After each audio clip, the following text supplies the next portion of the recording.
say instead, I am responsible. Just think to yourself, I am responsible, I am responsible. Now, what I learned, which had such an impact on my mind, is that we rationalize. By rationalize, is we use our mind to think of all kinds of reasons why we are entitled to our negative emotions. So what we do instead is we use our mind to cancel negative emotions and to think of reasons why we should not have them. And instead of using our minds against ourselves, but by committing emotional hara-kiri, where you slice your gut and plunge the knife into yourself and make yourself unhappy and miserable, what you do is you use your mind to eliminate the expression of negative emotions. So if you think of any negative experience in your life, you just simply say, wait a minute, I am responsible. I am responsible. And then you think, in what way am I responsible? In what ways am I responsible? If you're dealing with a negative situation that you've had for a long time, the first time I recommend this to you, it's very hard because you have fallen in love with your negativity. And you don't want me talking it out of you. Come, give me that. Because people don't want to give up their negativity. And so you're going to have to play with this idea and say, wait a minute, let's say you had a lousy relationship and the person treated you very, very badly and it ended with awful divorce and emotional stress and so on and so forth. What you do is you say, wait a minute, I'm responsible. I am responsible. Now, how and in what way could I possibly be responsible? Well, I got myself into the situation. I married the person. When it was clear it wasn't going to work out, I stayed in the situation. In fact, even before I got married, I knew that this was not a good idea, but I did it anyway because my mother expected me to. And we'd already sent out the invitations.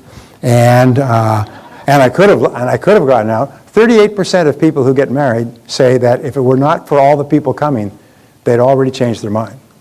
38% of people realize they would have changed their mind. I had this great experience. I was taking a taxi to the airport, and I said to the taxi driver, I said, please take me to the airport. He said, where are you off to? I said, well, I'm off to Vancouver. He said, well, it's nice to pick up somebody who knows where they're going. And I said, really? He said, yeah. He said, I had a fare last night. It was really interesting.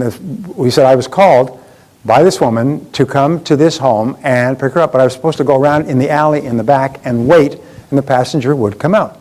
So I drove, I found the address, and there were cars up and down both sides of the street, the lights on, a big party going on. It was in the summer. And people all over the place having a great time. And so I said, well, anyway, went around the block, and he stopped in the alley, and he waited. About 5 or 10 minutes later, this woman came running out, threw her suitcases into the car, and said, take me to the airport. And he said, great. And he started off the airport, and he said, where are you off to? She said, first plane out in whatever direction. She said, I don't care. And he said, really? He said, I've never had that before. He said, well, you see all those people back there? She said, that was my wedding reception. I just got married this afternoon, and I knew I shouldn't be marrying that guy. And I got home, and I sat undressing, changing her clothes after the wedding. She sat in my room and said, my God, what a mistake I've made. This is really stupid. She said, I'm getting out of here before it goes any further. She said, take me to the airport. I'm taking the first plane out in either direction. And she did. And 38% of people who get married think that way. This is by the marriage counselors, by the way, who counsel couples. They find about 38% on average, based on a study of 100,000 counseled couples, decide not to get married because they're caught up. My point is this, is if you had a bad business deal, who got you into it? Did you go into it yourself? Did you make the decision yourself? Did you make the choice?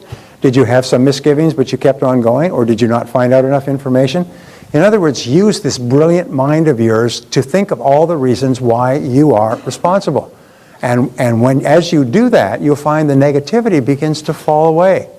And you stop being negative about the other person. You say, hey, I'm an adult. I made some bad decisions. That was really dumb. And then start telling yourself, that was a dumb decision. I was really stupid to do that. If I had done more research or I thought about it, I listened to my intuition and so on. Now you're using your mind to keep yourself calm and positive and clear. And you keep saying, hey, I am responsible. I am responsible.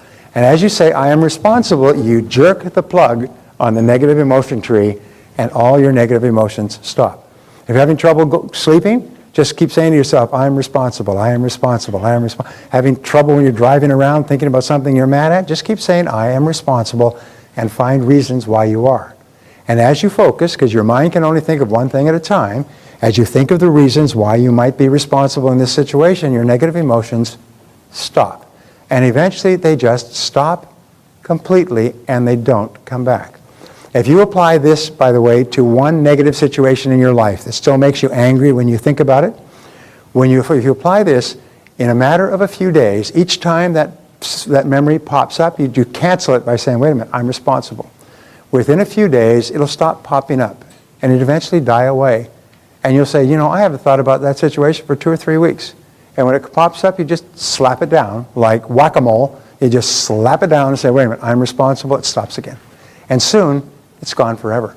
And a situation that would have you churning and tossing and turning and up at night, within a very few days, it's gone forever. It never comes back. It's like a fire that dies away and goes stone cold. No matter how much fuel you put on it now, no matter how much you think about it, there's no emotion left. You can think about it in complete calmness. You can think about the person, even meet the person, even recall the situation, but there's no emotion. You've detached from the negative emotions. There's no emotion to it. And this is the key, because when you unlock the negative emotions, then your whole life begins to explode. So we say responsibility versus blame. Now this is a question that we've had many times. People say, well, when you accept responsibility, isn't that accepting that you're to blame? No, we say that blame always looks backward toward the past and what cannot be changed. What he said, what she said, what he did, what she did, and if only he or she had done or not done something. But responsibility always looks to the future. Responsibility always asks is, what can we do from here? Where do we go from here? Remember, the conscious mind can only hold one thought at a time. If you're thinking about the future and where you're going and what you want to do now, you can't think of the past and what happened, what makes you unhappy. So if thinking about the future makes you happy, gives you a sense of power, gives you a sense of freedom and control, and forces you to think about what you want. There's a wonderful line from Helen Keller where she says, when you turn toward the sunshine, the shadows fall behind you. When you think about what you want and where you're going, all the negative things fall behind you, and you stop thinking about negative things. And if you do something habitually, or if you do something repeatedly over and over again, what do you eventually develop? You develop a habit. So pretty soon you develop the habit of looking on the bright side. Now this is not being Pollyanna-ish or pretending that there are not problems in life. It's just realizing it's only when you're calm and clear and relaxed are you really effective at responding to take care of the problems. You can't take care of problems if you're upset and angry and frustrated and lashing out at other people. And when you say, I am responsible, it's like Jesus calming the waters. When you say, I am responsible, your emotions go calm. And then you can deal effectively with whatever you have to deal with. And never blame anybody else. So we say, people love their suffering. And this is another thing that you're going to find. People fall in love with their suffering and it becomes habitual. How can you tell? Because they love to talk about their suffering. You meet them 1 year apart, 2 years apart, 3 years apart. They've always got a tale of woe. They're always talking about how their bad back and their lousy wife and their crummy kids and their boss and the economy and so on. They're like that Joe Blitz flick in the Little Abner cartoon that walks around. He's got a storm with lightning and black clouds over his head. Wherever he goes, people drop dead and cars crash and people fall off of bridges and so on. There's some people like that. I had a woman working for us once, and she was so negative. She'd been through a divorce, and after speaking to her for a while, you really admire the intelligence of her husband. She was so negative and so critical and so angry that she would walk near our photocopier and it would seize up. It was a new photocopier, and it would stop working. She went out and bought a new car, and she drove that new car away from the dealership and down the road, and it consumed itself in flames. It literally blew up and consumed itself in flames. And she got out and stood by the side of the road. This car started smoking, and it stopped and sputtered, and she got out, and flames came up, and the car just burned. And they went back and they did a forensic analysis of the car, and they said there was nothing wrong with the car. I mean, it's a brand new car, and it's the kind of car that this never happens with. But I'll tell you, the same negative attitude that was paralyzing our photocopier whenever she went near it just destroyed the car. I mean, she was so negative. And she was black, and all she thought about was her suffering and how badly she'd been done by her previous husband. It's all she could think about was her husband. So when you meet people who are in love with their suffering and love to talk about their suffering, What you should do is, Emerson said, give them a good shake and put them back in touch with their real selves. And so Barbara and I used to call this the advice. And I'd come home, and Barbara wanted to be a counselor at one time, and she realized if you're going to be a counselor, you have to deal with people suffering all the time. So you go and deal with their suffering, you come home feeling lousy. You want to go and pull the curtains or the blankets over your head. Anyway, so she said, no, I'm not going to do that. So what she did is she decided to become a very quick and efficient emotional counselor, and she would give the advice. And this is the advice. If someone pours out his or her problems to you, listen and then respond with the following. You are responsible for your own life. What are you going to do about it? Whenever anybody gives you a problem, you nod, smile, and say, yes, that's all very true, but you're responsible for your own life. What are you going to do about it? Now, as you keep reminding that you are responsible for your own life, I'm responsible for my own life. If I'm not happy, it's up to me to change it. Tell other people, you're responsible for your life. What are you going to do about it? No, I don't want to hear about this. I don't care what he did, she did, any of this. I don't want to hear about it. Remember, when you reward people by encouraging them to talk about their problems, that's all they talk about is their problems. And pretty soon they come back and they phone you up and they call you late at night and they come over and visit you on the weekend. You become an emotional first aid station that they keep stopping at. So what you do is don't encourage them. You say, well, that's really too bad, but you are responsible for your own life. What are you going to do about it?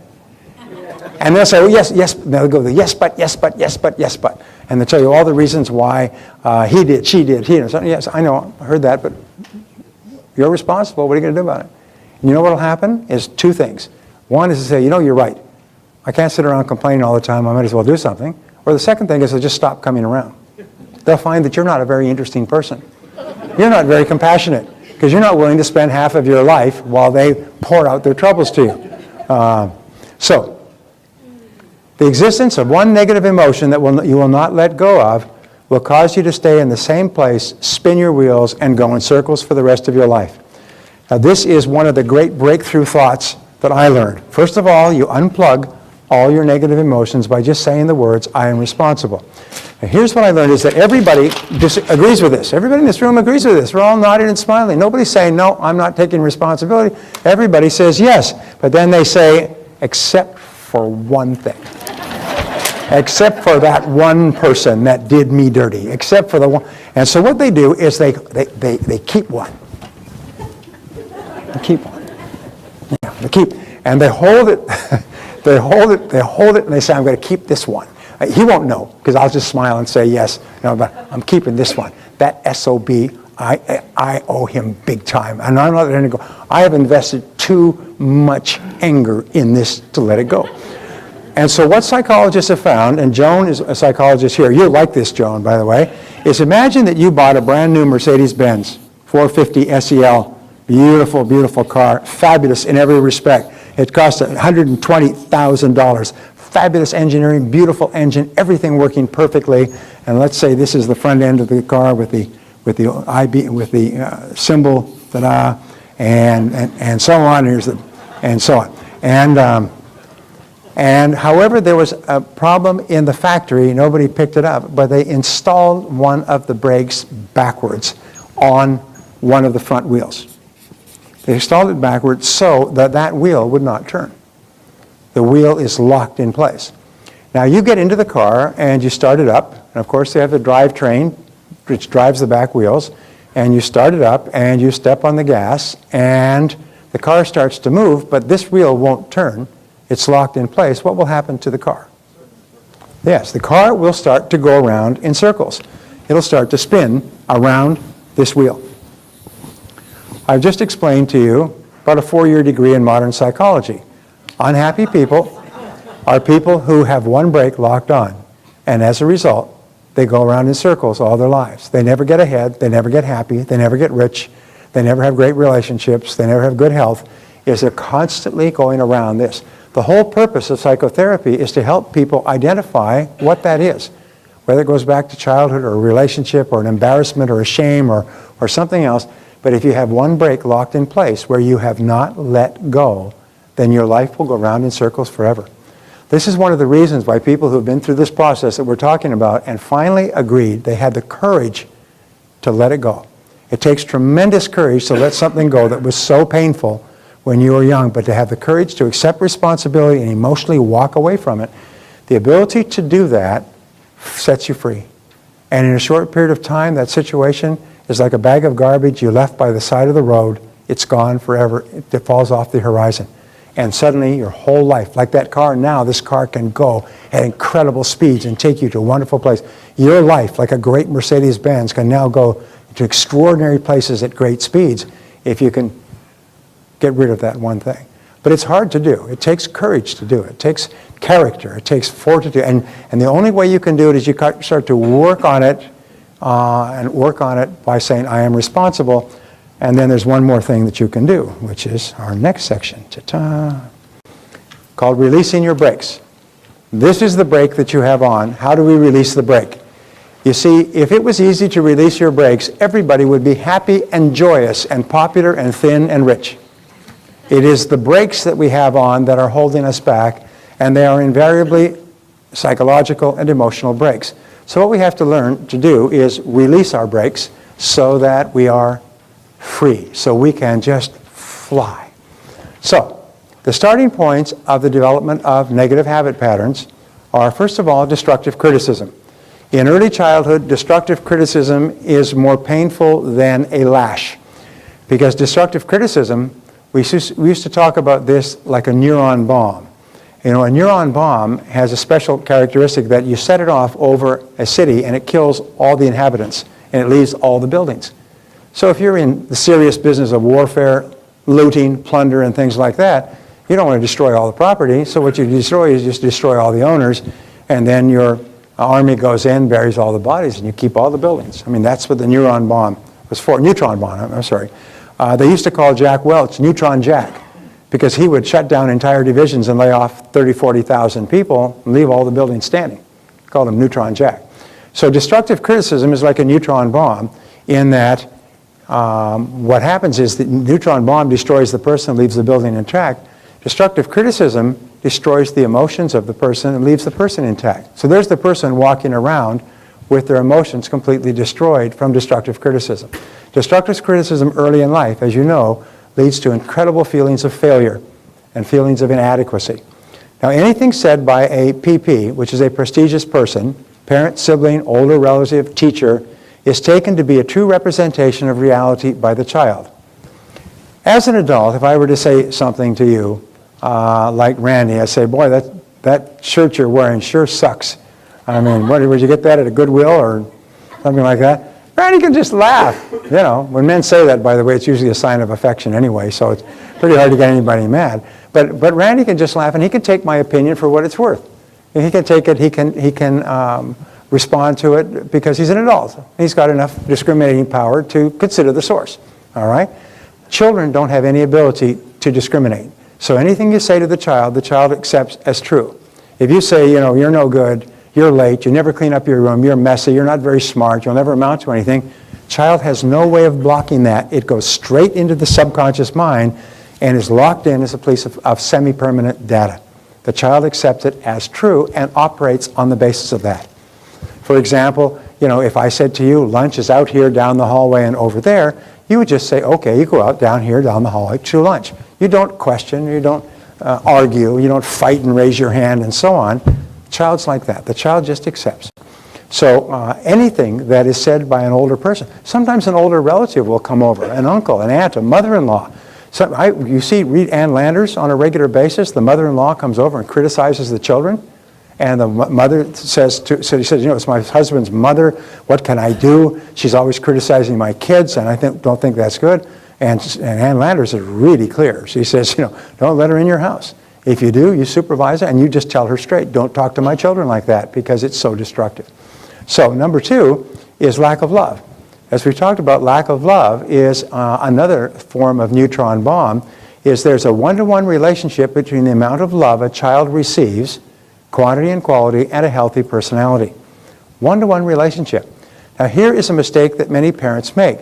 Many parents say they love my kids. Oh, I love my kids. I do anything for my kids. Of course, I'm at the office all week until 12 o'clock at night, and I play golf on the weekends and go off on business trips.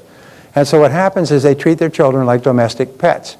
When they come home, if they're there, they may give them a little scratch behind the ears verbally. Hi, how you doing? Have a good day. Then they watch TV. And you'll find that the amount of one-on-one time that parents spend with their children, they get so busy that they don't do it, especially during the formative years. Mothers are much better at this than fathers are. But then there's a lot of people that say, well, mothers should get right back into the workforce as fast as they can and get someone to take care of the kids or put them in daycare. Now, whoever came up with that great idea is probably a parent, an adult of a really broken relationship, broken parenthood. Because the more time you spend with a child, the more you tell them how valuable they are. If you don't spend any time with the child internalizes, my mommy, my daddy never spends any time with me. It must be because I'm no good. It must be because I'm fundamentally flawed. I'm just no good. And they grow up and they become a behavior problem and they get into trouble at school and they act out and they drink and they blow up in anger and they do damage to themselves. They are fighting against this awful feeling they have inside of being of no value to their parents because their parents, especially their fathers, spent no time with them. This is a major problem in America where you have children growing up illegitimately. George Will had this wonderful column many years ago, and I thought, what a wonderful thought. They said, no child asks to be born. No child asks to be born. So when a child is born, then you are responsible for taking care of that child. And then the second quote that I read was, a child should be in the company of someone who is crazy about them for the first 3 to 5 years of their life. And I thought, isn't that a wonderful idea? Is no child asked to be born, but by gum, if they're born, they should be in the company of someone who's crazy about them for the first 3 to 5 years of their life. And many parents didn't know this. We didn't know that. My parents didn't know it when I was growing up. We sure knew it when we had our first children because we had learned. We had caught up. For children to feel fully loved, 3 conditions must exist. Number 1, the parents must love themselves. Low self-esteem parents raise low self-esteem children because they don't love themselves. So they're critical toward themselves, they're negative, they're angry, they're depressed, they have a whole lot of problems, sometimes they drink and so on. And many of us were raised by parents who didn't love themselves very much. And second of all, parents must love each other. The greatest kindness that a man can do for his children is to love their mother, and vice versa. Greatest kindness a woman can do for their children is to love their father. Because children learn about love by seeing it in their environment, by watching it experience. They learn. Many people get married. They call it a trial marriage. Most trial marriages are people have never seen true love expressed genuinely between their mother and father while they were growing up. So they have to get married to learn about it. And it's a trial marriage. It lasts a few years, breaks up in flames, usually in the 20s, mid-20s. And then they go on, and now they have an idea what it's like to be in a marriage with another adult. And often the second marriage takes. The statistic was out the day before yesterday was 50% of first marriages now end in divorce. I don't know if that's entirely true, but it may be because an enormous number of marriages are trial marriages because they've never seen love in their environment and they have to go through trial and error to figure it out. The third factor is that parents must love the child. And there's only one way you can love the child. It's by spending an enormous amount of time with the child. There's only one way. You've got to really, really spend enough time so you really get to know the child and ask questions and listen and talk and go to movies and all kinds of things like that so that you really develop a deep down feeling of love for this child. And if you don't put in the time, nothing happens. The rule is this: a relationship only grows in value to the degree to which you invest more time in it. If you want any relationship at all, even a business relationship, a customer relationship, a relationship with a coworker or your boss, but especially with a member of the opposite sex, your spouse, your mate, or your child, you have to invest more time in it. That has to become a priority, is to spend more time in it. I had this discussion with somebody the other day. It was really interesting. I said that, you know, with love, they talk about quality of time, but quality of time is a function of quantity of time. You only get the quality moments, those unbidden, unexpected moments in a relationship with another person as a result of providing large quantity. And the moments come unbidden. The moments come without anticipation. The moments come as a complete surprise. The moments just happen. There was that moment. And you remember it forever. Or you remember it for years, but you've got to provide large quantities of time for that to take place. So they must love the child. And many parents meant to love their child, and they even say, I love my child. I just never spend any time with them. I have no idea what they're doing or thinking. A friend of mine who was, was talking about these things, about how important it is to be a good father. His daughter was going on a ski trip, and it was about 5 hours away, and she missed the bus. And so he had to drive her to the ski trip. And so the bus left at 7 o'clock, and she overslept. So he had to drive her to the ski trip, so he drove to the ski strip, and they're going through mountains. This is in Utah. I still remember this. They couldn't pick up any radio. So there was no radio on, so they talked for 5 hours. And she was 16 years old. She said he learned more about his daughter in 5 hours than he learned in 16 years. He had no idea who she was, what she thought about, what her concerns were, what her fears, her ambitions, her desires, her goals. And he thought he was just a great parent. He was just shocked. I mean, he never got over the shock. And from then on, he always drove his daughter to skiing. He always created that 5-hour block to drive her to the mountains for skiing and never had the radio on. One of my rules is never travel with someone in your life with any music on. Leave it off. Leave it off so that you can just talk. Because if you create a vacuum of silence by not having it on, it'll fill with conversation. If as soon as you turn it on, all conversation stops, shuts down completely. So just a very small thing. Barbara and I travel all the time, and we never have anything on. We will never listen to anything. We just talk. Actually, I just listen. The only, which nobody believes, all right. The only way you can really love a child is by spending a high quantity of time with the child. And this has to take precedence over all things. They did a study of 50 parents on, I believe it was Mother's Day. I think it was Mother's Day, or Father's Day. Maybe it was probably Father's Day. But they asked them, what's the biggest regret that you have with regard to your grown children? And 49 out of 50 had the same regret. Can you guess what it was? I wish I had spent more time with them when they were young. I wish I had spent more time with them when they were young, because if you miss that time, you can never get it back. You can never go back. You can't make it up. You can't go back and catch up on those years. So 49 out of 50 said their biggest regret as parents is I did not spend enough time with my children when they were young. So when Barbara and I heard that before we had Christina, our first child, and we made a vow that that would never be the case with our children, that we would spend enough time with them.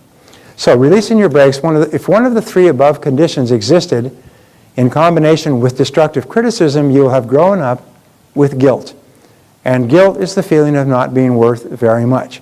Guilt is the most powerful and biggest negative phenomena in our society today. We have a plague, like an epidemic of guilt, that is pulling our society down and destroying the hopes of so many people. And guilt is an insidious, it's like a low-grade emotional infection that sits in there and that fouls up everything that we try to do, say, be in life. So, when we don't feel that we are worth very much, we feel worth less. And the greatest problem, a feeling of guilt, leads to a feeling of worthlessness. Interesting, I've spoken with the doctors who work with AIDS patients when AIDS was much more of an epidemic. They say the one characteristic of an AIDS victim was an overwhelming feeling of worthlessness. They felt absolutely worthless, and as a result, they engaged in promiscuous behavior that led to them getting AIDS. And it's because they just felt so worthless, they just punished their bodies because they felt so worthless for a whole variety of reasons. The feelings of guilt and worthlessness are expressed in the thought or attitude of, I'm not good enough. I'm not good enough. And this is one of the greatest single problems we have as adults. We look at others who are doing better and we think they're better than us. I'm not good enough. We think we want to start our own business and we say, I'm not good enough. We want to start our own practice. We want to do something new and different. We want to run a marathon. And the first thing that axes us, it cancels the thought, is, wait a minute, you're not good enough. Hey, when I started off, I didn't graduate from high school. It took me a decade to get over this feeling of I wasn't good enough. And even if you work hard and succeed and do well, you feel like an imposter. It's called the imposter syndrome. You feel guilty. You feel they're going to find you out because you're successful. Really, they don't know. Way down inside, you're really not that good. They are going to find out. People who've been raised with feelings of guilt have this feeling that somehow they're going to lose it all and be put back to the beginning again. They're always in danger of losing everything. No matter what they've achieved, they have this uneasy feeling that it's all going to be taken away. I don't know if anybody here can identify with that. Now, Those who have been raised with destructive criticism and lack of love experience self-hatred and self-doubt. Whenever you see an adult who is having problems, you can trace it back to the first 3 to 5 years. Whenever you see an adult who engages in destructive behaviors, either for themselves or others, you can trace it back to the first 3 to 5 years. And that's why it's so important that we get rid of the feelings of guilt. So we find that guilt is used for 2 reasons. Number 1 is punishment. Parents use guilt because guilt was used on them, and it was used on their parents. And throughout the ages, there has been what I call negative religion. Negative religion is based on guilt. You must inculcate in the child a feeling of being guilty before the age of 6 or 7, or you'll never get them. They've got to feel awful. They've got to feel like sinners. They've got to feel like they are bad, like they came into the world as a sinner and are bad. I have a friend who was an evangelical missionary in Mexico. And I asked him, I said, how do you go about evangelizing in Mexico? He said, well, we pull in, we get a donor, a supporter, a sponsor who translates, and we pull into the center of a small town, and we say we're going to have a meeting, and we call people around this truck that's got speakers on it. He said, and then my job is to convince them that they are evil and sinners and have fallen short of the glory of God and are going to hell for eternal punishment. We've got to get them to accept that, or they won't be open to the evangelical message. That's the opening line. I think, oh. And so you find negative religion is based on beating the emotional crap out of the child. So they are raised feeling guilty and unworthy and undeserving. And if you can't do that, you can't get them later in life, because later in life they say, this is BS. I try to say you're an evil person and you're going to hell. You'd say, yeah, go stuff it where the sun don't shine, you know. So what we did we raised our children with no religion. We told them God loves you and we love you. And they say, well, I don't love God. I don't believe in God. And they said, oh, God believes in you, so it's okay. Do what you want. So our children have grown up with no religion. And you know what? They've grown up to be wonderful young people with high values and great characters and everything else. But we've never imposed a religion on them because we know how dangerous it can be. So guilt is used as punishment, and parents use it as punishment as well. They say, how could you dare do that? And I was expecting you to do this, and you said you would do that, and I was hoping you would do this, and and they just work you, and they start it at a very early age, because you've got to get the guilt hooks in the young, or adults would just laugh at it. So second of all is the control, and they use guilt to control you. Many people are controlled by guilt by long distance. The mother can call you up and say, oh, I was expecting you to call. Why didn't you call? You were going to call. I haven't seen you. Why don't you visit? And they can use guilt at long distance. They can put those hooks in over 500 miles. So mostly mothers are brilliant at this, but fathers as well. And because they learned it, and the reason they use it for punishment and control is because it's easy. You can do it sitting down. You can do it from a couch. You don't have to get up. You don't have to hit the kid with a stick. You can just use guilt and grab them from the inside and pull them. I've met so many adults who are still feeling guilty because of what their parents do or did to them, and their parents are still working them. So, the adult manifestations of guilt. See if any of these apply to you. Number 1, feelings of inferiority, feelings of inadequacy, feelings of undeservingness. There's a school of thought that says that the feeling of undeservingness lies at the root of all negative emotions. Well, there's many things, but the feeling of undeserving, being undeserving of good things, being undeserving of being really happy. That's why if you're really happy for a time and you've been raised with feelings of guilt, you'll feel, oh my God, it's going to be taken away. Something's going to happen because I don't deserve to be happy all the time. Well, the fact of the matter is you deserve all the happiness that you can legitimately enjoy by doing something worthwhile in the world, by treating other people well and by making a contribution.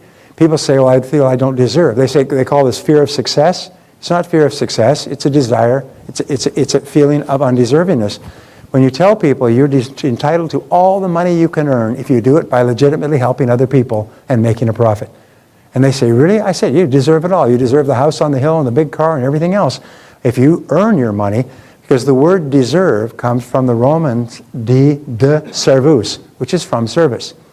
If you earn your money from service, you deserve everything you can possibly make.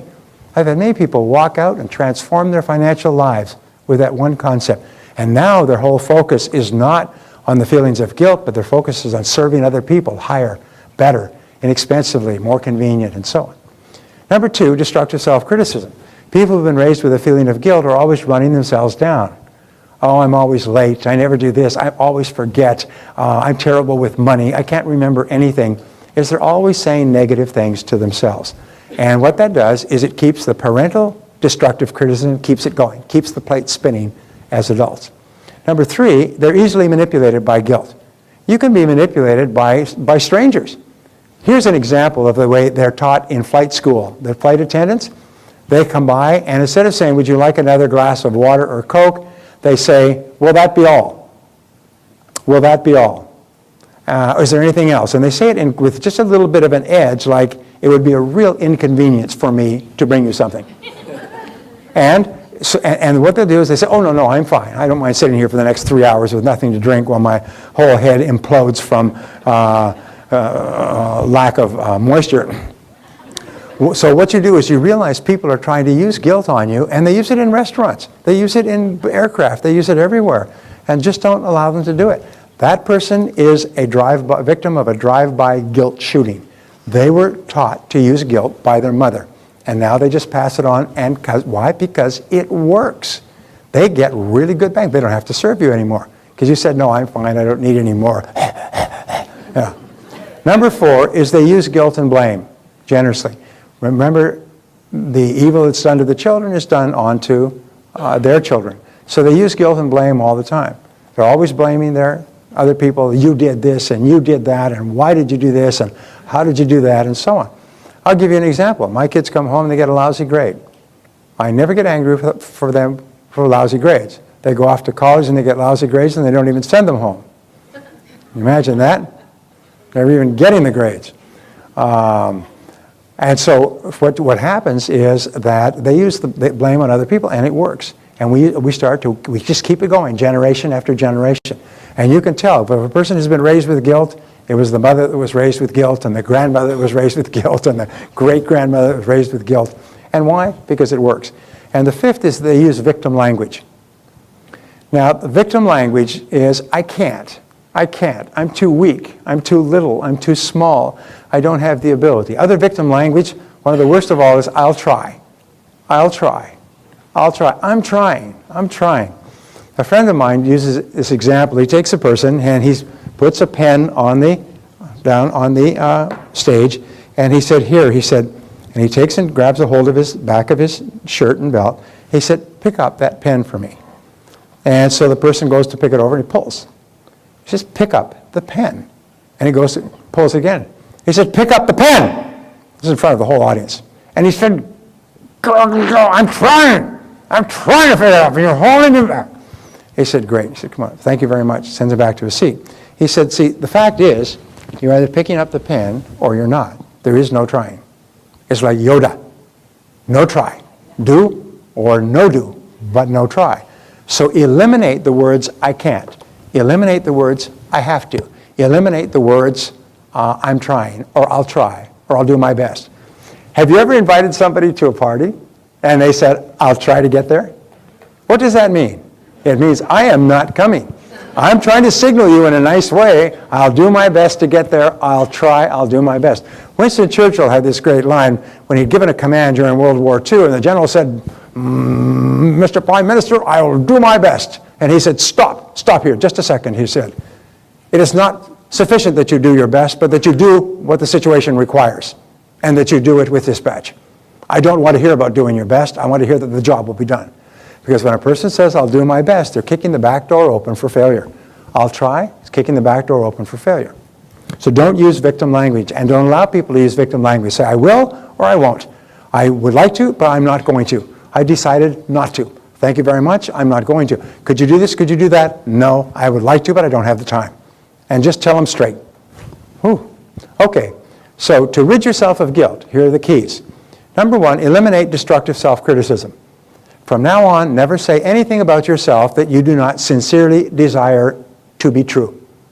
If you don't want it to be true, because the reason that you're late is because you've decided not to be on time. That's all. I can guarantee that you would be on time for every appointment. What if you got $10,000 for every appointment that you showed up 5 minutes early for or 10 minutes early for? You'd be on time for every appointment for the rest of your life. In other words, if you decided to be there, you'd be on time. The reason you're late is because you have not decided to be on time. That's all. Cher was once accused. She arrived at a meeting and the person said, "You're almost late." She said, "Where I come from in Hollywood, that's called being on time." I thought that was funny. All right. All right. Number 2, refuse to be manipulated by guilt. When a person tries to manipulate you using guilt, you say, "Excuse me, are you trying to make me feel guilty?" And you smile at them. And nobody will admit it. They'll all lie through their teeth. And they'll say, "Oh, no, not at all." You say, "That's good, because I thought you were trying to make me feel guilty."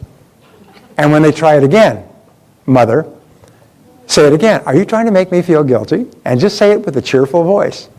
And the third time you say, "Are you trying to make me feel guilty?" They'll finally burst out, they say, "Yes, I am." You say, "Well, it's not going to work anymore, because I don't feel guilty, and I'm not going to do anything if you try to make me feel guilty. And if you keep trying to make me feel guilty, I just won't talk to you anymore." But. And what that does is it forces them to start to engage in adult behaviors, in adult conversation. You have to break people of the habit of manipulating you with the use of guilt. So you just say, "Excuse me, I'm just curious, are you trying to make me feel guilty?" You're not attacking them. You're just saying this. And when they finally admit yes, you say, "Well, it's not going to work anymore. It's not going to work. I'm not going to do anything because I feel guilty. So what else you got?" But that's all I got. It's been working for years. Number 3, refuse to use guilt and blame on others. Refuse to use guilt and blame on others. Guilt is often a punishment. My mother was raised Catholic, so I say I come by my feelings of guilt and unworthiness, honestly. But my mother would take a mistake I had made when I was 5, and she'd still be reminding me of it when I was 15. One of the rules we have in our house is if somebody breaks a dish or makes a mistake, it's never mentioned again. It is never mentioned again. We never bring up a past mistake. We say that when you're growing up, you make mistakes, and life goes on, and we never mention it again. We never get angry, we never blame, we never remind. It's just past event. It's like something that happened in a previous town. And it's never brought up again. Because only by reminding you of a mistake you made are you made to feel guilty over and over again. Now the 4th is to use the law of forgiveness. And this is perhaps the most important thing that I can share with you, because this is what changes people's lives. The law of forgiveness says that you are mentally healthy to the degree to which you can forgive and forget the grievances against you. In the Bible, in the New Testament, it said the principle of forgiveness. If a person hurts you, go with him 70 times 7. If you remember that you've hurt somebody, go and apologize to them. The principle of forgiveness, right up to the end of the life of Jesus, is the fundamental principle of Christianity. The ability to freely forgive is the mark of the truly developed, the superior human being. And that's why when you think of what they call the great mystics or the great lovers throughout history, they have been people totally without rancor or anger toward anyone, even people who put them to death. The ability to forgive is really the mark of how far you've come as a human being. So we say the people that you must forgive are, first of all, you must forgive your parents. Children grow up with ideas of things that their parents should or should not do. And those ideas may be based on reality or falsehood. It may be based on something someone said. When our daughter Christina was growing up, she was thinking of becoming a psychologist, so she visited a psychologist. And the first thing the psychologist told her was that she had terrible parents. Because we asked Christina twice in her lifetime to babysit for Catherine. Just take care of her while Mom went shopping. And the psychologist told her, and when she was a very impressionable age, that that was an awful thing for her parents to impose on her, to ask her to babysit for her baby sister, which was at home while Mom went shopping. And she thought, wow, she didn't realize how badly she'd been treated. It took her years to recover from that. It took her years to get over this first impression. Remember a prestigious person giving a piece of input to a vulnerable person? And it turned out, this psychologist turned out to be a bit of a wacko. And eventually nobody would send anybody to her. She was a teenage psychologist. But she would plant these sort of things in other kids' minds and turn their kids against their parents and raise their kids feeling that their parents had abused them because they'd asked them to wash their dishes or clean up their bedroom, and children should be free and not have to clean up their bedrooms. And I mean, it was just Anyway, my point was the first people you have to forgive are your parents, and you have to forgive them for everything that they ever did that you still feel angry or unhappy about. And the way that you do it is one of three ways. You can just say to yourself, I forgive them completely for everything, and I let it go. I forgive them completely for everything, and I let it go. And whenever you think of them, you say, I forgive them completely for everything, and I let them go. What I did to clear my mental decks is I forgive them completely for everything, I wish them well, and God bless them. I forgive them for everything, I wish them well, and God bless them. And I did this before my parents died, which is a good thing, because often people are still angry with parents who've passed away, and there's no ability to settle. But you can just say it to yourself. Just say, I forgive them completely for everything. I had one gentleman in my seminar who was he's 35 years old, still angry about something his father had done or said when he was 15. And he decided, because he was still making him mad, because he realized it in the seminar. So he decided he'd go over that night and tell his father, who was a working guy, rough, gruff, never showed any affection at all. So he went over to his father's house. It was a Saturday after the seminar, and he said, Dad, I just want you to know that I forgive you for that thing you did when I was 15 years old. And he said, I don't know what the F you're talking about. I never did anything that requires forgiveness. I have no idea what you're talking about. And he suddenly realized he had been mad for 20 years, and his father never even knew he did it. What a stupid waste of time, life, and emotion. He said, okay, Dad, no problem. And he left, and he was free at last. He was just completely free. In most cases, your parents never even knew what they did. Your parents only did to you what they knew how. Some people complain my father or my mother didn't love me enough. But why do you think that was? It's because they weren't loved when they were children, and they didn't have enough love for themselves to give any away. And so the rule is your parents gave you all the love they had. They had no more. It wasn't as if you did something that caused them to withhold it. They had no more to give you than they gave you. It's they gave you all they have. And so therefore you can't be mad at them any more than you could be mad at a person who's in a wheelchair because they don't get up and run. Sometimes people are emotionally crippled, and all you can see is from the results. So what you do is you say, God bless them, I wish them well, and you forgive them. Sometimes you can go and see them personally. We have found in many cases that parents feel extremely guilty about all the mistakes they made with their kids. And so they're hoping against hope that their children will come and sit down and say, I forgive you and I love you. I spoke to a gentleman a couple of days ago, very interesting guy, very successful. He said he never had any truck with his father. His father was gruff, difficult, abusive, angry. His father was on his deathbed when he was 32 years old, and he went to visit him on his deathbed and say, Dad, I forgive you and I love you. He says, I love you too, son, and he died the next day. That's the only conversation he had with him in 20 years. Never seen him, never spoken to him, never had a conversation.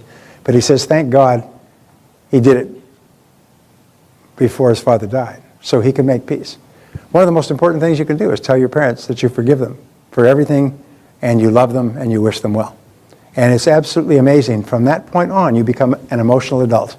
From that point on, you move from being a child with this big evil parent looming over you, you move up to emotional maturity. You jump over the canyon, and from then on, you'll have the best years of your life with your parents. When I went through this with my parents in my late 20s, from then on, we were like friends, and we had just a great relationship for the rest of our lives, which was another 10, 15 years, because you let it all go. As long as the baggage is there, you still remain a child to your parent. The child is still, the parent is still the rigid disciplinarian, lording it over you with the emotional stick. As soon as you forgive them, you're free, and you become an emotional adult yourself. Our country is filled with people who are emotional children, emotional cripples, because they cannot forgive their parents. They're still angry with their parents. I was doing a seminar in Orlando, and this gentleman came to lunch with him. He said he had to get divorced from his wife after about 10, 15 years. And his wife was about 35 years old. And he has to still meet with her because they had 2 children, and they had children things to straighten out. And he said he had had lunch with her the week before, and she started off complaining about her mother, and complaining about her mother, complaining about her mother. And he'd heard this so many times. They got divorced about 3 years ago because he just couldn't take the negativity anymore. And he said to her, he said, Harriet, he said, do you realize that you haven't lived with your mother for 18 years? Yes, but my mother did this and my mother... You haven't lived with her for 18 years. How many years more are you going to be mad about something that your mother did or didn't do when you were a teenager? Oh, yes, but my mother this and my mother... She was just like, just caught up with it, almost like Rain Man. You know, she could not let go of the fact that her mother did something that hurt her feelings when she was young. I read the story of a woman who's, when she was a teenage, she put on 20 or 30 pounds, and she came home one day and her father said, boy, you're sure looking porky. She was 35 years old and still an emotional basket case, still in counseling, because she had not recovered from her father saying, geez, you sure look porky. One comment, one time, when she was a teenager, and she was porky.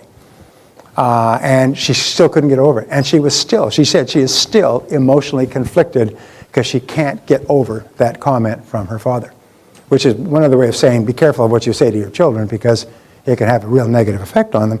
But look at the child. Why don't you let the child let it go? Okay. So we forgive your parents. Second of all, forgive everyone else. Everyone else in your world who has ever hurt you for any reason. And people say, well, I can't do that because of what they've done and because of what they hurt me and because of the cruelty and the years and the upset I had and so on. But remember this, forgiveness is perfectly selfish. As Emmett Fox says, every prisoner needs a jailer. Every prisoner needs a jailer. If there's no jailer, there's no prisoner. And so what happens is when you keep the person in prison, you remain the jailer. If you don't forgive them, you remain caught. Almost like there's like those chains and leg links that prisoners used to be on the chain gangs. They used to be linked together. You're linked to the person by the chain if you don't forgive them. So the reason you forgive another person is to be free, is to liberate yourself. You don't care if the other person drops off a cliff. Now, in time, you will be completely neutral with what happens to the other person, but you let it go completely. You just let it go. And you forgive them so you can be free. People say, well, I can't forgive that person. It's a perfectly selfish act. It has nothing to do with the person. As a matter of fact, if the other person knew that you were still upset about something that happened, they'd probably be happy about it. Now, would you like to go around ruining your own life and making that other person happy? You'd probably want to kill that other person, and you're thinking, well, I'm going to hurt them by destroying my emotional life on a day-by-day basis. Does this sound a little absurd, by the way? You know, I'm going to hurt them by punching myself in the face over and over. Just keep punching myself in the face until I bleed, and that'll get that person back in Cincinnati. That'll really punish them. You'd say, well, that's absurd. Imagine you took a hammer and say, that person at Cincinnati that I was married to, and whacked your hand with a hammer until it bled and the bones were broken. I mean, are you with me so far? This is absurd. And you know something? Physical pain you can take away with pills, but the emotional pain that you carry around with you is there all the time. So your job is to get free. And the way you get free is to just forgive everybody. You forgive people in your past, you forgive past relationships, past business deals, you just clean the deck. Clean the deck. Because it's the mark of the superior person is they have no anger. They have no hatred. There's nobody that they're mad at. No matter what anybody else has done, that's their problem. It's not your problem. The third person is yourself. And you forgive yourself for every wicked, senseless, brainless, stupid, unkind, cruel, and ignorant thing that you've ever done. Now, all of us have done countless things in our lives that we feel badly about. And it's time to let it go. In fact, Emmett Fox says that clinging to negative experience in your past is actually a form of weakness. It's a form of emotional insincerity. It's a refusal to grow up and get on with your life. It's not a mark of being a superior person and feeling guilty because you made mistakes. It's just a form of weakness that keeps you away from reality. Because when you let everything go, you said, okay, I'm not perfect. And remember this, the person who made those mistakes in the past is not the person that you are today. In the past, that person made those mistakes. That was the person you were at that level of knowledge and maturity. You are not now that person today. The person you are today would never do the silly things you did in the past. Isn't that true? So therefore, don't beat yourself up today for a person that existed years ago. Because that was then and this is now. What you do is you say, that's not the kind of thing I would ever do now. And the wonderful thing is they say that wisdom comes from making mistakes. And you make mistakes in order to gain wisdom. And so what you do is you make mistakes in life, and the only thing you do with a past experience is what? Well, you learn from it. You say, what can I learn from that past experience? And then you take the wheat and you let the chaff go. So whenever you think of a negative experience, you say, all right, what did I learn from that that's made me a better person today? And I always think on paper. I write down all the things I can think of. And you think, well, I learned to do more of this and less of that, and not to do this and not to say that, or think before I speak, and to do more due diligence. Due diligence has been my favorite word during the economic bust. Due diligence. I wish I'd done more due diligence into the background of people that I was doing business with. But I didn't, and life goes on. You know, the money's gone, life goes on. So what you have to do is you say, okay, I learned to do due diligence and do lots of research, and let it go. Let it go. Remember, we never become upset about a past event, because you can't change a past event. Imagine a guy comes up to me in a seminar, and I said, how you doing? He said, oh, I'm doing fine. I said, you seem a little bit perturbed. Yeah, I said, I'm really pissed off. You're really pissed off? He said, yeah, I'm just furious. I said, well, what happened? He said, well, about 5 years ago, my wife, my family, and I decided to go on a picnic on Sunday, and we packed up everything on Saturday night. We're going to leave first thing Monday morning, about a 2-hour drive, and go on a picnic. And we got up on Sunday morning, it was raining. It rained all day. And we couldn't go on the picnic. And I'm still pissed. You'd say, whoa, bring in the guys with the white coats. I mean, you're still mad about the fact that it rained 5 years ago and you couldn't go on your picnic? You're still upset? Yeah, I'm still pissed. You think this person needs a checkup from the neck up. They're obviously got a serious problem. What's the point that I'm making? There are people that are still mad about things that happened 5 years ago that you can't change. They're gone forever. They've disappeared into the past, and they're still mad today for the mistakes they made or mistakes somebody else made. So what you do is you say, God bless them, I wish them well. Is I forgive them completely for everything, God bless them, I wish them well. And if you've done something to hurt someone else, go and apologize. Have the courage and the character to go to that person, write them a letter, make a phone call, send them an email, and just say, you know, what I did was really unkind and cruel, and I'm sorry, and I apologize. And then let it go. They say, what about the other person? You're not concerned about what the other person does or says or anything else. Just let them go. Many of us will feel guilty for years because we did something that we feel bad about. We did something that was unkind or cruel or something, and we feel badly about it, but it takes tremendous courage to go and say, you know, I thought about that, and in retrospect, I'm sorry I said or did that. I'm sorry about what happened. And if necessary, make recompense. If necessary, make compensation. It's really, really important. In the Bible, what is the word that they use is to repent. And to repent means to turn back. To repent means to turn back and go back to a past event and have done with it and deal with it honestly. And the whole purpose of those teachings is to free your soul so you feel happy about yourself. And just let it go. And once you've done it, by the way, you just let it go. Now, whoa, number 8. The last thing, which is not in this, and I'll leave you with, is, we'll take a break now. The last thing has to do with what we call the letter. And the letter may be written in your workbook. Please excuse me because I've only been over this about 25 times and 30 years. So if we go through here, releasing your brakes. Okay.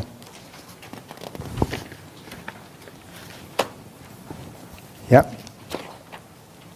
List 3 people, the last exercise, 42, list 3 people you are still angry with who you are now going to forgive completely, and what one action are you going to take immediately as a result of what you have learned in this session. And let me just tell you about the letter. And the letter is where you have been through a bad relationship or even worse, a bad marriage. And I've met people 10, 15 years after a bad marriage who are still bitter. And as a result, they never meet anybody else, and they end up alone for the rest of their lives because anybody who comes near them is like trying to stroke a porcupine. The first thing that they do is they start to spew all their venom about their bad marriage. And remember, what you dwell upon grows. So the more you think about your bad marriage, the angrier you get, and it just keeps you angry all the time. It's sort of very much like putting hot water onto black tea and letting it steep for a long time. What happens to the water? It gets blacker and blacker and blacker. And the more you dwell on a negative experience, the blacker and blacker your thinking and feeling becomes. So here's how you liberate yourself from a bad relationship. What you do is you write the letter. And the letter has 3 parts. The letter is, I have thought over our marriage relationship, and I forgive you completely for everything that you ever did or said that hurt me in any way. That's the first line. The second line is, To be specific, I forgive you for the following, colon, and you can write down every single thing that you think the person ever did to hurt you. Some people will come up with several pages. The last thing is, I let you go and I wish you well. And then you take the letter and you sign it, and you go down to the mailbox and you mail it. You don't email this, by the way, you have to write it, psychoneuromotor activity, and you mail it. Now here's the most astonishing thing. From the time the letter becomes irretrievable, you drop it in the mailbox and it's gone, suddenly, all the negativity of the relationship has vanished. It goes. It's almost like a zapper. As soon as the letter of forgiveness and wishing them well has been mailed, you're free. You're free at last, free at last. And you walk home singing. It's the most astonishing thing. I've had people come back from all over the world say they couldn't believe it. I had this man in my seminar, and he was sitting there, and he was, and you could see he was having some problems. And he came back. It was a 2-day seminar at that time. He came back the next day, and he was smiling, and he was beaming. He said, he changed my life yesterday. And he said, let me tell you what happened. Here's what happened. He and his college buddy formed a business. And they built the business for 10 years. And they built it into a multi-million-dollar business. And they both got married, and they both had children. And they're both the best of friends. And they worked together, and they built this business. And arm in arm. And they were just really successful. And one day, he went to the office, and his partner was gone. And his partner handled all the money, accounting, bookkeeping. And so he just went to work, went home that night. His wife was gone. And what he found was that his partner and his wife had been having an affair. They had carefully closed up everything. He had stripped the company bankrupt, and they had both moved away to the other side of the country. And they had carefully written, he'd signed whatever they put in front of him. You know, we just need this for the bank, and he'd signed it. So he ended up on the hook for everything, and they ended up with all the money, and it was legally untouchable. And then they moved away and left, basically 2 families with children, and took all the money, left him bankrupt with I think, two or three children. And was this guy entitled to be a little bit angry? I mean, we're talking smoking here. I mean, he was angry, and he was angry. This happened about 4 years before, and he had to work his buns off for 16 hours a day to save his business. He had to take complete responsibility for his children, and he was just fuming. I mean, his best friend and his wife had stabbed him in the back so deeply, he was entitled to be angry. Would you say? He had not done a thing. He had been an innocent player this whole time. But he came to this seminar, and after he went home, he wrote the letter. He wrote the letter to them. He knew their address. He wrote the letter to their address, and he wrote it to both of them and said, I forgive you completely for everything.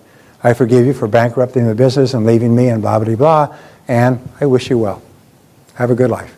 And he dropped the letter. He said, as the letter dropped, it was like the burden had been lifted off of him completely. So sometimes there are things that you can do to unlock that brake on the front wheel of your Mercedes-Benz mind and emotion and just release it completely. And a letter is very simple. But forgiveness is the most powerful technique ever discovered to free yourself completely from negative emotions, from all the ones in the past and all the ones to the present, and do it on a go-forward basis. So there's never anybody that you're angry with. No matter what they do, you are not going to give them the honor or the right of being angry with them.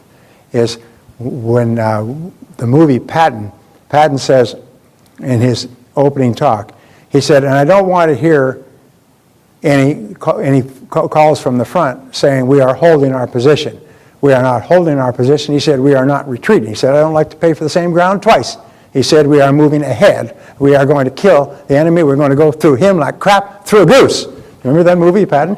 But he said, we're not going to pay for the same ground twice. My point there is that we're not going to have the injury plus pay for it by being negative and unhappy and angry and frustrated and have it affect our lives and the lives of our family. Pay for it with money, pay for it with lost time, but don't pay for it twice. Just pay for it by saying, okay, it happened, I forgive the person completely, and get on with the rest of your life. So I want you to think in your mind, and every time you think of that person, say, I forgive them completely for everything, and I wish them well. And then I say, it's God bless them, I wish them well. I've already forgiven them. God bless them, I wish them well. God bless them, I wish her well. God bless them, I wish them well. Whenever the thought of the person comes up, I just throw a bucket of water on that negative emotion, and it goes out. And in less than a week, it stops coming up. The fire is out. And you think, geez, I was upset about that for weeks, months, years, and it's gone. Because you cannot wish a person to say, God bless them and wish them well without feeling great about yourself. And if you do that, you become completely liberated. And after lunch, we are going to, what we got here, after lunch, we're going to start talking about programming your mind for success. Now we have cleared your mental decks completely. Now let's build an incredible psychological and emotional edifice or building on it that will now allow you to accomplish anything you want in life. Does anybody have any questions from what we talked about this morning? Covered a lot of ground. My daughter is a psychologist, and I said, I'll teach you what you learn in 5 years of a master's program in about 5 hours. And this is what you learn. I'm working on a book now. The working title is Get Over It and Get On With It. And it basically talks about all the things that we talk about in this seminar and all the different ways that you can just drop off the things that are acting as drags on you, which is the old negative experiences and negative memories and so on. And wonderfully enough, there are some really great technologies, mental technologies for that, which you're going to start learning after lunch. And so just ways of your thinking differently, because if you change your thinking, you do change your life, and sometimes instantly. You know, a friend of mine was once asked, how long does it take to develop a new habit? And the question is, they say maybe 3 weeks, 4 weeks, maybe a month, maybe a year. But some habits you can develop instantly. For example, if you sit on a hot stove or put your hand on a hot stove, you'll develop the habit of not putting your hand on a hot stove instantly, and you'll never have to relearn it. So for the rest of your life, with one quick experience, you'll have developed a habit of never putting hands on hot stoves. From now on, you'll check the stove before you put your hand on it. There's a little thing in biology where they talk about if a cat sits on a hot stove and burns itself, that cat will never again sit on a hot stove. He'll learn immediately. But the problem is the cat will never sit on a cold stove either. The cat will never sit on any stove, never take another chance at all around stoves. Human beings are often like that. Often we have one negative experience and we say, that's it, and we won't ever try in that area again. And yet you'll find that most people who are successful have failed so many times they've lost track of it. They just try and fail and try and fail and try and fail. And they don't like to fail. Nobody likes to fail. But they recognize that, well, this is part of the experience. You have to make mistakes in order to learn how to be successful. And so the critical thing is don't make a mistake and then never try something else. You just learn from it, pass on, move ahead, especially in relationships, especially in business. I sometimes will ask an audience, is there anybody here who's been lied to or let down or cheated or betrayed or swindled or badly done by or treated poorly when they were growing up and had a bad childhood, bad marriage, bad relationship, went broke, lost all your money, anybody like that? And by this time, everybody's got their hand up. I say, well, good. Get over it. Let's get on with the rest of your life. People are just shocked. You know, wait a minute. I've paid a lot for that suffering. You can't ask me to just give it up. But they think that they have to hold on to it. Like, I paid for that. I own that suffering, and you're not going to talk me out of it. And you start to think, isn't that amazing? Amazing. Like leaning on your hot stove and saying, take your hand off the hot stove. No damn well. No damn way. I'm going to stay here and burn until the skin starts to smolder. Well, why? Well, because I put my hand on this hot stove. And you know, the old days where they say, well, if you made a bad marriage, well, you made your bed, you have to lie in it. The idea was that if you made a bad marriage, well, you just stayed in that bad marriage for the rest of your life. I had a woman in my seminar, a very nice woman, attractive woman, about 28. And she came to me at the break, and she'd come by herself. She said her husband, she was gone out with him for about 2 or 3 years, and they'd been married for 2 or 3 years. And she said, you know, you're saying that if the marriage is not working out or if I'm unhappy, I should think of leaving. Well, I never put those words in people's mouth. I said, well, she said, I've got almost 6 years of my life in this relationship.